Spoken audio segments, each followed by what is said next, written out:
Bonsoir à tous et à toutes, ou plutôt bonne fin de journée. Alors le sujet dont je voulais parler rapidement aujourd'hui, c'était qu'est-ce qu'une secte? Alors peut-être que toi tu te poses des questions à savoir qu'est-ce que c'est qu'une secte? Alors tu dois savoir qu'une secte ne va pas t'enseigner la vérité de la parole de Dieu, mais elle va au contraire t'en éloigner. La secte va t'isoler du monde extérieur, des membres de ta famille, par exemple, pour ne te retrouver qu'avec ce que l'on appelle les adeptes. Et les adeptes vont se fréquenter qu'entre eux. Voilà. C'est-à-dire, c'est un peu comme si tu avais un bocal avec les mêmes poissons à l'intérieur, c'est-à-dire que des poissons rouges. Il n'y a pas de poisson blanc, il n'y a pas de poisson noir, etc. Que des poissons rouges. Et en principe, la secte est dirigée par ce que l'on appelle, tu as peut-être déjà entendu parler de ça, c'est-à-dire un gourou. C'est une personne, je qualifierais un espèce de grand Manitou, voilà, à qui les adeptes doivent obéissance. Hein, et puis, c'est lui qui dirige la secte. Et donc, une secte va viser à te dépouiller de tes biens, de ton argent, bien matériel, bien financier, au profit du gourou, pour enrichir le gourou. Et le gourou estime avoir des droits sur les adeptes, sur les personnes qui font partie de la secte. Il y en a même, malheureusement, qui vont s'arroger, par exemple, le droit de cuissage sur les adeptes. C'est triste. Alors, croire en Jésus n'a rien à voir avec ce type de pratique.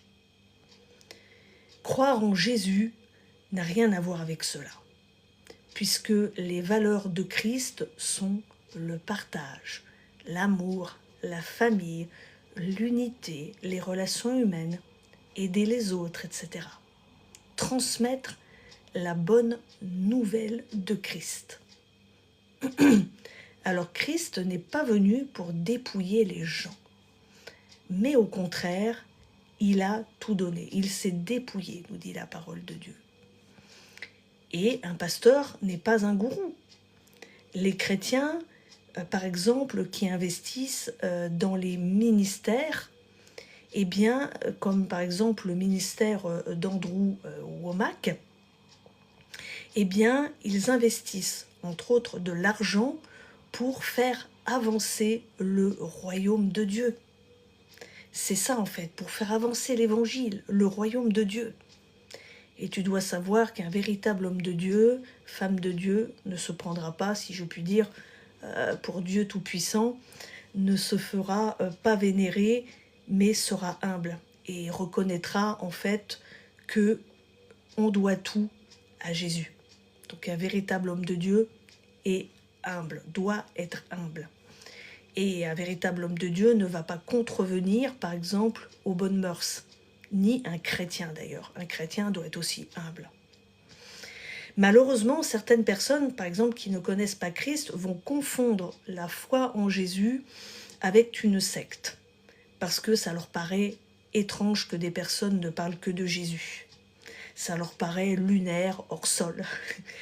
Mais ce n'est pas parce que c'est étrange pour toi qui ne connais pas Jésus, que c'est lunaire pour toi qui ne connais pas Jésus, que c'est une secte et que c'est forcément faux.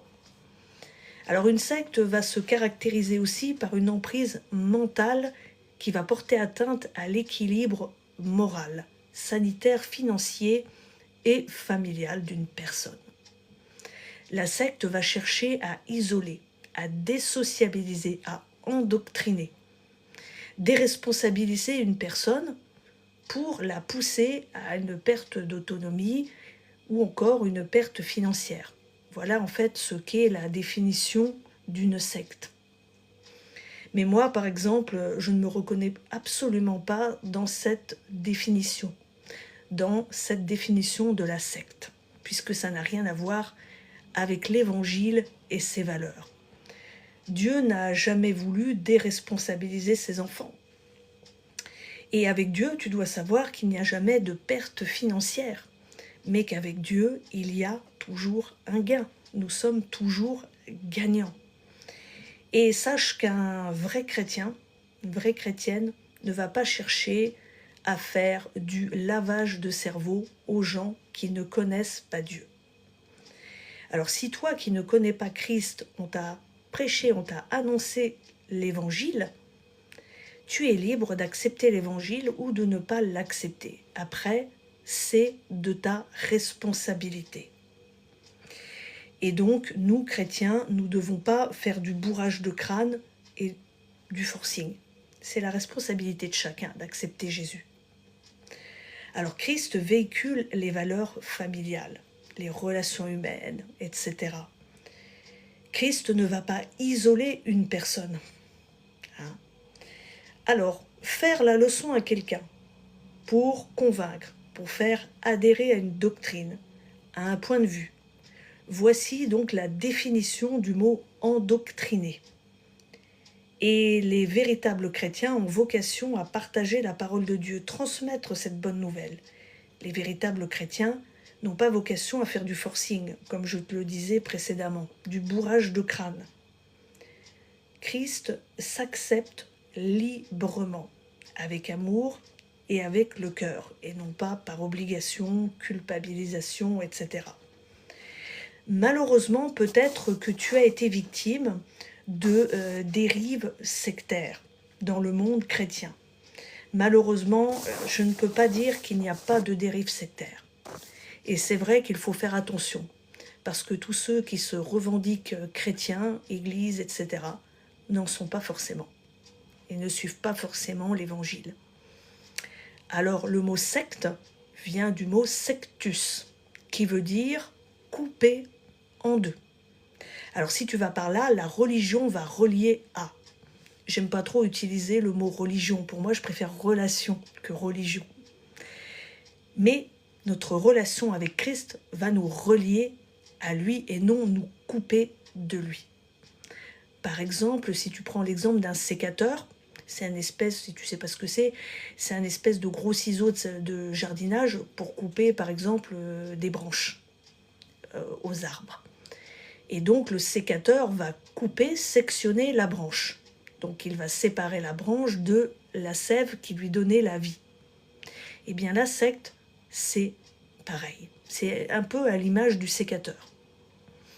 Tu dois savoir aussi que la secte va créer de la dépendance. Les personnes qui y sont vont être dépendants de mouvements sectaires. Et c'est très difficile de sortir d'une secte. Et surtout, on n'en ressort pas indemne, parce que ça laisse des traces psychologiques et multiples dégâts dans d'autres domaines.